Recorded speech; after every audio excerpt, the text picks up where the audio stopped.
డబ్బు, అనారోగ్యం, ఉద్యోగం, వ్యాపారం, అప్పులతో బాధపడుతున్నారా? మీకోసమే లాంచ్ యువర్ ఫ్యూచర్ ప్రోగ్రామ్. నమస్తే రమ్మగారు. నమస్తే జయ. రమ్మగారు, సంక్రాంతిని మనం పశువుల పండుగ అంటాము, రైతుల పండుగ అంటాము. తర్వాత గోవుకి ప్రత్యేకమైన పూజలు కూడా చేస్తారు. గంగిరెద్దుల వాడు ఖచ్చితంగా గంగిరెద్దుని తీసుకునే వస్తాడు. అంటే గోవులకి, పశువులకి మనకి ఉన్న సంబంధాన్ని సంక్రాంతి పండుగ బాగా తెలియచేస్తుంది కదండి. ఇప్పుడు గంగిరెద్దుల వాళ్ళు మొత్తం సంవత్సరం అంతా కనపడుతున్నారమ్మా. ఇది కనిపిస్తుంది. పూర్వం జయ. నా చిన్నప్పుడు, నీ చిన్నప్పుడు కూడా ఇంచుమించుగా మనకి వ్యవసాయ ఆధారిత కుటుంబాలుగా ఉండేవి. ఇది వరకు మనదంతా వ్యవసాయమే కదా. ఈ వ్యవసాయానికి ఇప్పట్లాగా ఈ మెషిన్లు, ఈ ట్రాక్టర్లు, ఈ పవర్ టిల్లర్స్, గడ్డి కోసే మెషిన్లు, ధాన్యం వాడేవి ఏమున్నాయమ్మా అప్పుడు?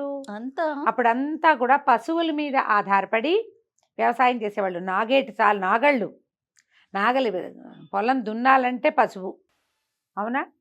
అక్కడి నుంచి దానికి ఎరువు, భూమికి ఎరువు పశువుల తాలూకు అవే, వీటినే వాడతారు. పేడే కదా ఎరువుగా ఉండేదా. తర్వాత ఈ పొలంలో రకరకాలవి పాములు ఉండేవి, ఎలుకలు ఉండేవి. ఎలుకల్ని పట్టుకునేందుకు పాములు వచ్చేవి. ఇప్పుడు అసలు ఆ అవకాశాలు లేవమ్మా, అవసరాలు కూడా లేవు. ఇవి పొలాలకు వెళ్ళడానికి కాపలాకి అందరి దగ్గర కుక్కలు ఉండేవి జయ.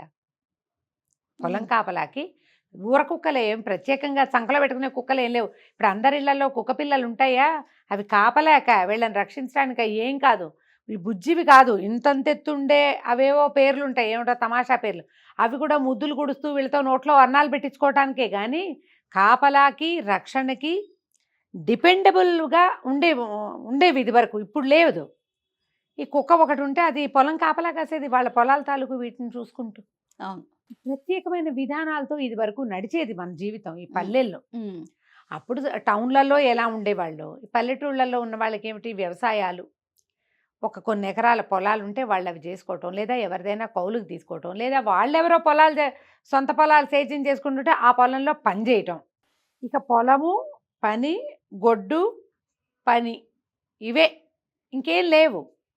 ఆ కాలంలో ఏమిటి, ఆ పశువు మీద డిపెండ్ అయ్యే వీళ్ళ కథ నడిచేది. అవును. ఆ పైరుకి సత్తువ ఆ పశువే, ఆ పైరులో పని ఈ పశువుతోటే. ఒక జాత ఎడ్లుంటే వాడి జీవితం హాయిగా వెళ్ళిపోయేది. 2 ఆవులో 2 గేదెలో ఉంటే వాడి జీవితం హాయిగా వెళ్ళిపోయేది. ఆ కాలం అట్లాంటిది. సింపుల్ లివింగ్ తోటి అయినా, ఎంత సింపుల్ లివింగ్ అయినా మనకున్నంత వేషం లేకపోయినా 2 పూట్ల అన్నం కావాలా? ఈ ముద్ద ఎక్కడి నుంచి వస్తుంది? అది నేలలో ఉంటుంది.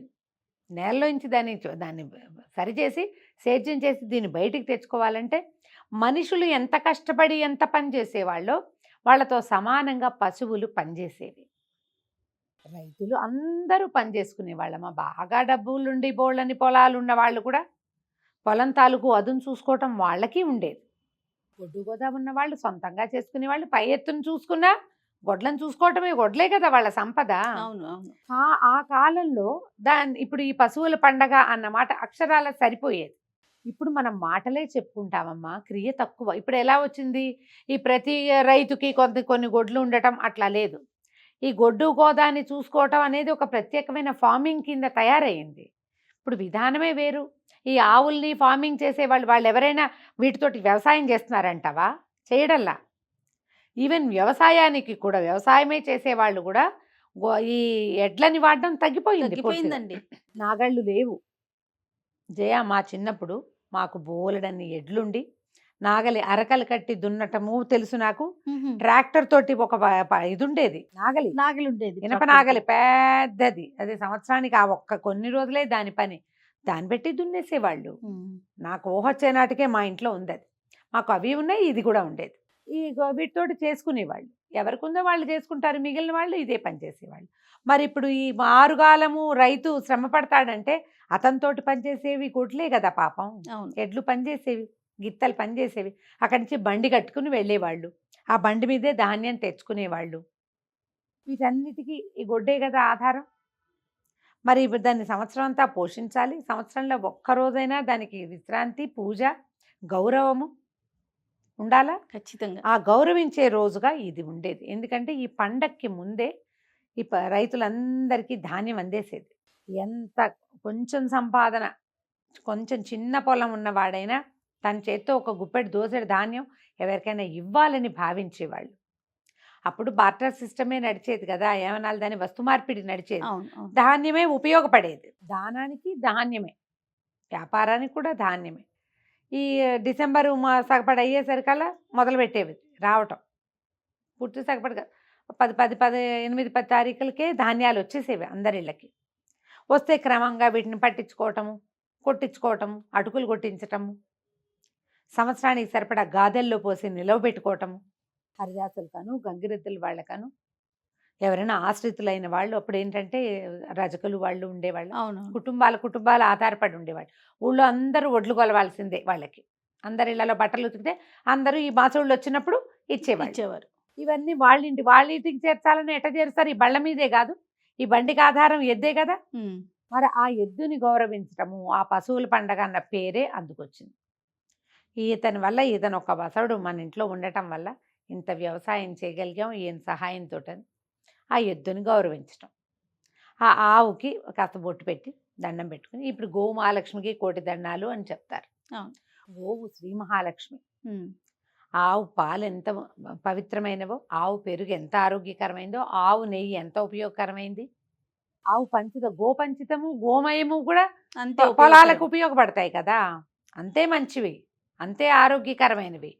డైరెక్ట్గా వాటిని తీసుకోకపోయినా వాటి వల్ల బలం వచ్చిన భూమి నుంచి వచ్చిన పంటను తినే మనం ఆరోగ్యాన్ని సంపాదించుకుంటాం.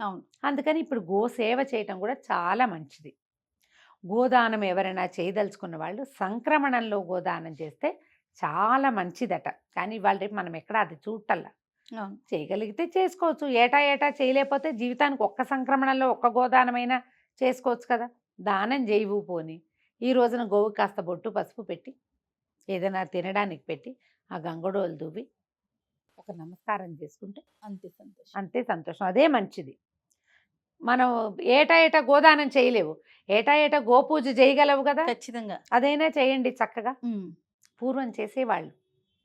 ఈ హరిదాసులు వాళ్ళు వస్తే ఆవు దూడ ఉన్నాయి పట్టుకెళ్తావా అని అడిగి హరిదాసులకు కూడా ఆవు దూడ ఇచ్చేవాళ్ళు ఉండేవాళ్ళు.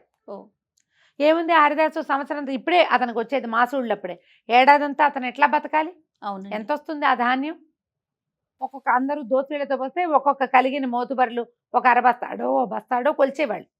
అవి పట్టుకుని మోసుకుపోయి వాటితోటి జీవించేవాళ్ళు. ఓ 2 ఆవులు 2 దూడలు ఉంటే సంవత్సరం వాళ్ళ జీవితం వెళ్ళిపోతుంది. మహానుభావులు ఉండేవాళ్ళు అన్నమాట. ఎక్కువ గొడ్లు ఉన్న వాళ్ళు బ్రాహ్మణాయనికో గొడ్డు ఇచ్చేవారు, వాళ్ళ ఊరి పురోహితుడికి ఇచ్చేవాళ్ళు, దేవాలయానికి ఒక ఆవుని దూడని ఇచ్చేవాళ్ళు. అవును, ఓపిక కలిగిన వాళ్ళు. ఇప్పుడు దేవాలయాలకి ఇస్తే అక్కడ ఏం జరుగుతుందో తెలియని పరిస్థితి వచ్చింది. ఎంత మెయింటెనెన్స్ కదా. మీరు చేయగలిగితే చక్కగా దానం చేసుకోండి. మకర సంక్రమణ కాలంలో కనుక ఈ రోజున దానం చేసుకున్నా, పూజ చేసుకున్నా, కనీసం గోశాలను సందర్శించిన ఎన్ని గోశాలలు ఉన్నాయో, ఒక గోశాలకి ఓ 1000 రూపాయలు, ఓ 10 రూపాయలు. సందర్భంగా ఒకటి చెప్తాను కదా, నేను సత్యం శివం సుందరం అనే గోశాలను చేసి వచ్చాను కదా. దాదాపుగా 14,000కు పైగా గోవులు ఉన్నాయండి. ఒక పెద్ద ఆయనకి 70+ ఉంటుంది. ఆయన కొన్ని సంవత్సరాల నుంచి ఆ గోవుల్ని చేరదీస్తున్నారు. అక్కడికి ఎలాంటి గోవు రోడ్డు మీద కనిపించినా కూడా తీసుకెళ్లి అక్కడే ఉంచి పోషిస్తున్నారండి. అలాంటి వారికి ఏదైనా దానం చేయగలిగితే కనీసం ఈ పండగ రోజులైనా గోశాలకి వేటికైనా దానం చెయ్యండి. అవునండి, ఆ పనైనా మనం చెయ్యొచ్చు, అదైనా చేయొచ్చు. కాబట్టి అది చేసినా కూడా మంచిదే. ఇది ప్రత్యేకంగా పశువుల పండగ అని పేరు చెప్పుకుంటాం కాబట్టి మేము కూడా మాకు ప్రతి నెల సౌందర్యలహరి పాఠ నుంచి వచ్చే డబ్బుని గోశాలలకే ఎక్కడ కుదిరితే అక్కడ ఇచ్చేస్తాను నేను. అవును చెప్తారు ఎప్పుడు ఇక అదే పని. మీరు కూడా ఆలోచించి అలాంటిది ఏదైనా చేయండి. తప్పకుండా. నమస్తే. నమస్తే.